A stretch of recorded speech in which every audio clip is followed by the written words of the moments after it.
Dieu copain, ça joue quoi? 37, c'est bon, j'ai le temps. Regarde. Hein? Bon, c'est assez calme, hein, parce qu'il fait froid encore. Encore. Ça fait que commencer. Non, j'ai quelques pensées à partager sur la jeunesse, si ça t'intéresse, quoi. Je te dis tout de suite comme ça, tu... Et en fait, je te dirais, je te parle de la jeunesse parce que ma pensée, mes pensées... avec le temps, je suis devenu quelqu'un, en fait, j'aime creuser à l'origine, en fait. Comment expliquer? J'aime remonter les choses pour en savoir à l'origine le plus possible, quoi. Puis des fois, ça va par des réflexions, puis des fois, oui, ça va par... Bon, bref.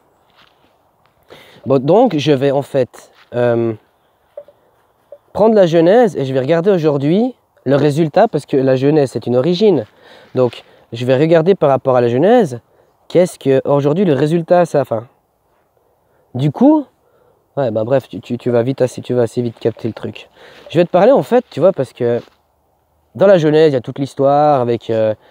j'ai pas envie de faire le détail de tout ça, d'accord? Je pense que d'ailleurs, hein, regarde bien, quand je te parlais de pub, par exemple, il y a des petites musiques et des petites choses, tu vois. Heureusement, il y a... Tu vois, tous des trucs comme ça. Il y a plein de petites chansonnettes, puis ça te reste. Tu vois? Ou dès que tu vois la marque, paf, tu as la chansonnette qui te... Ben...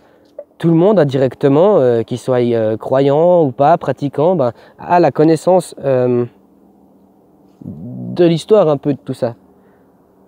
Donc tu vois, indirectement, c'est nous-mêmes qui faisons la promotion. C'est pour ça que je sais pas, c'est pas ça l'idée. L'idée en fait, c'est que j'ai envie de remonter à l'origine. Et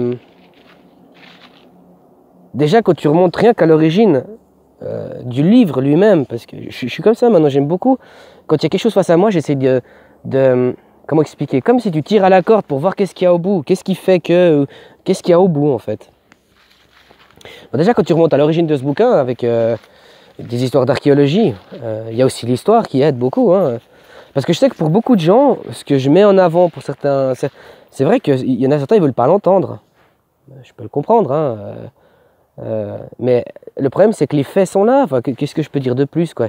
Il y a des faits historiques, il y a des récits historiques, il y a eu des, pas des artefacts, mais il y a eu des vestiges qui ont été retrouvés, des nouveaux écrits qu'on a retrouvés, les trucs de la mer morte, il y a eu pas mal de petites choses qui font qu'aujourd'hui on constate, et puis grâce aussi à l'histoire, on a retrouvé des documents historiques. Tu sais, rien que de trouver des documents d'histoire d'une civilisation à un lieu, ça te permet de savoir un peu comment fonctionnait la civilisation. Donc après, comme le principe de la crucifixion que je t'avais dit, de prendre un message fort par ça, alors qu'en réalité, dans cette époque-là, en fait, c'était des histoires politiques. Mais tout ça, c'est pas moi qui le dis. Pour certaines personnes, c'est peut-être dur à entendre, je sais, mais bon, écoute, hein, si c'est toi que ça touche, moi j'y peux rien, quoi. Mais bon, déjà, quand on remonte à l'origine de ce bouquin, il était écrit, je crois, en hébreu. Puis du coup, après, il y a eu les traductions. Puis quand il y a eu les traductions, il y a eu, si tu veux, de la falsification volontaire et involontaire. Puis il y avait la falsification d'adaptation aussi, tu vois, pour l'adapter à la civilisation en place. Donc il y a eu, tu vois, on peut dire ce qu'on veut. Il y a aussi eu, par exemple, des trucs, il s'avère que, tu vois, par exemple, ils recopiaient à la main. Donc quand ils recopiaient, paf, ils tournaient la page. Puis il s'avère que des fois, les gars, on a retrouvé des bouquins à droite à gauche, puis il s'avère que, en fait, ils ont sauté des pages. Tu vois ce que je veux dire? Au lieu de passer de 9 à 10, le mec, il est passé de 9 à 11. Du coup, il manque tout un... Mais après, plagiat volontaire, falsification volontaire ou pas, j'en sais rien. Mais tout ça pour dire que ce que nous avons aujourd'hui comme résultat, malgré que c'est écrit, donc tu n'as pas le droit de le modifier, tu n'as pas le droit d'y ajouter ni d'y extraire, il s'avère que ça a été fait. Donc, on a le droit pas, je dirais, de l'interprétation, mais on a le droit d'avoir des pensées différentes. Bon, bref. On dit toujours que celui qui justifie, il a tort. J'ai sûrement tort. Bref. L'histoire de la Genèse, il y a cette histoire, voilà, il y a le paradis, il y a le jardin d'Éden et tout, cette histoire, le paradis, tout ça. Et il y a cette histoire de chute, de machin. En fait, de déconnexion, il est dit avec Dieu, mais en gros, ouais, il y a eu déconnexion. Bon. Moi, je vais aujourd'hui prendre l'observation du résultat donc, de notre civilisation actuelle, tout en se disant que ce bouquin est grandement utilisé enfin, tu vois, une société judéo-chrétienne, une société ainsi de suite, c'est vachement représentatif quand même. Ok, donc en gros, malgré, comme je t'ai dit, entre la théorie et les pratiques, c'est deux mondes, mais il y a quand même le résultat, on découle. Qu'est-ce que le modèle sociétal a amené à la société, en fait, aux humains de la société, quoi. Ben, il est dit, machin, ce serait l'histoire d'un péché originel d'avoir désobéi. Tu vois, il y a l'histoire de la pomme, toute une symbolique, mais ils auraient en ésotérisme, on te parlera de la pomme avec sa forme, quand tu la coupes, machin, ça fait une étoile, bla. Ok, c'est intéressant, parce qu'après, il y a les histoires de géométrie.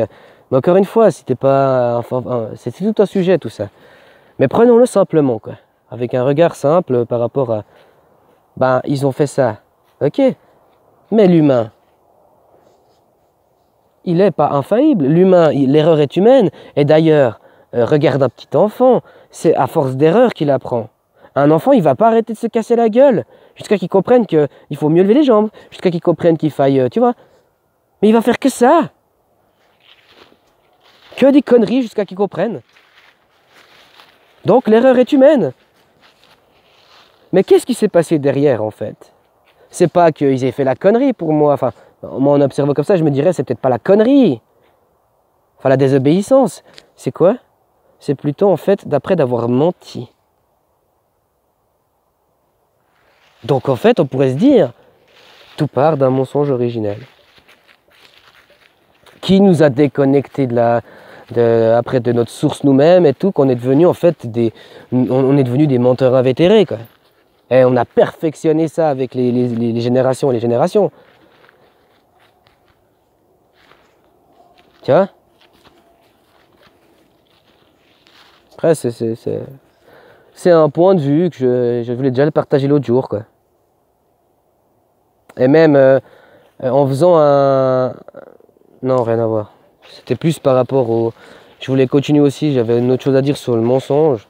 Ouais, par rapport à la jeunesse, finalement, je te donne une grosse ébauche, hein, mais si tu partais d'un mensonge originel, et, comme un petit enfant, en fait, quand il fait une grosse connerie, eh ben, il se fait pas choper, bah, tôt ou tard, la connerie, elle va se voir. Et bon, bah voilà, bah, le gamin, au lieu d'admettre la vérité, il va te mentir. Même les gamins, t'as qu'à regarder, moi j'ai les deux miens là, tu vois, ils se foutent sur la gueule, bah, c'est rigolo, tu vois le petit, il tape le grand, et puis après il se fait taper, et puis il dit, il m'a tapé, puis tu lui dis, mais c'est toi qui as commencé, il fait, non, alors que tu l'as vu, donc tu vois, c'est un peu le... Bah, j'ai l'impression qu'en fait, à force, le mensonge originel, bah, tôt ou tard, la vérité remontait, la réalité, enfin, tu vois, la réalité amenait la vérité, bah, qu'est-ce qui s'est passé? Hop, on a rajouté un mensonge. Et aujourd'hui, on est devenu tellement... Notre société est tellement développée là-dedans qu'en fait, elle est capable de mentir au futur. On pourrait même se dire, vu qu'elle ment plus par rapport à la source de l'origine du premier mensonge, plus elle est loin, plus ils ont cette possibilité en fait de projeter loin dans le futur le mensonge. Bon bref. Bah moi j'ai envie de te parler du genre, quand je te dis, ouais, ils sont capables de mentir au futur. On appelle ça, il y en a qui diront, la spéculation c'est un autre domaine, moi je te parle vraiment du pur mensonge pour le futur. Un exemple que je peux te donner, c'est un pur exemple, rien à voir avec la réalité. Mais on pourrait dire, ah, 2050, le niveau de radioactivité du champ ambiant va doubler, quoi. Eh ben, sur le coup, ben, en fait, ce que ça permet que les gens se préparent, ça permet, tu vois, ça prépare les esprits, ça prépare tout ça. Ça permet que des gens s'investissent en se disant, ouais, on a essayé de lutter, on n'a rien pu faire, tu vois. Bref, imaginons qu'en fait, en réalité, ce qu'ils prévoient pour dans 2050, c'est déjà là, en fait. Ou c'est qu'une question de temps, mais une question de temps, comment expliquer? La fuite est déjà là. Donc, une projection, la capacité de mentir dans le futur. Donc tu vois, moi je me bats beaucoup, là, enfin, je me fonds beaucoup là-dessus. J'ai jamais dit que le mensonge c'était pas bien. Il y a le mensonge c'est comme aussi, c'est un peu le mensonge de réflexe pour se sortir d'une situation difficile. C'est une fuite en avant indirectement, hein. Mais tôt ou tard, la vérité revient. Et des fois selon c'est vachement tendu ou je sais pas quoi, des fois un mensonge, ça permettra de détendre l'atmosphère, que les gens, après, bah, ils puissent rediscuter un peu plus. Puis là, ouais, t'admets des choses, ou bien tu vois, des choses comme ça. Parce que quand c'est tendu, des fois, hein, ou quitte à se foutre sur la gueule, mais quand c'est tendu, des fois, mieux vaut calmer les esprits. Puis une fois que les esprits seront calmes, on rediscutera, tu vois. Mais c'est comme si là, ben, il a menti pour calmer les esprits. Enfin, tu vois, il y a toute une histoire de mensonge. Mais au final, il n'a toujours pas voulu reconnaître. Après, je connais pas assez je le lis pas ce livre, donc je le connais pas en fait. Enfin, je le connais. J'ai un pote extrêmement, il connaît beaucoup, il lit beaucoup, donc on peut en partager quoi. Mais c'est rigolo parce que moi en fait, pas mal de choses qui me parlent dans son bouquin, en fait, moi j'arrive à, je vois les fondements de certaines valeurs, mais ailleurs en fait. Tu vois? Puis elles sont plus sincères pour moi, tu vois, je les ai découvertes, elles m'ont fait, j'ai vécu, enfin j'ai vécu la chose et tout. C'est pas comme de les lire, quoi, puis, ou bien de regarder un film puis de pleurer devant, quoi. Enfin, comment expliquer? Comment expliquer? Après, chacun son approche, hein. Moi, je me dis qu'il faut toujours, pour pouvoir faire avancer les choses, il faut un balancement, une balance, quelque chose qui est en pur équilibre, ça est droit, ça bouge plus, c'est figé. Donc il faut toujours un peu de mouvement. Tu vois? Donc il y a besoin des deux côtés, quoi. Mais on devrait pouvoir s'entendre. Hein? C'est que du discours. Après, bah ouais, chacun son point de vue, quoi. Je voulais surtout pas de la jeunesse. Voilà, j'ai remarqué de faire des longues vidéos, ça vaut. Les gens les regardent, mais bon, ça intéresse pas parce que les gens n'ont pas le temps, quoi. Donc j'essayerai de faire des trucs plus courts, quoi. Alors voilà. Salutations, copains. Puis, profite, il paraît que ce week-end il va faire bon, quoi. Adieu, copains.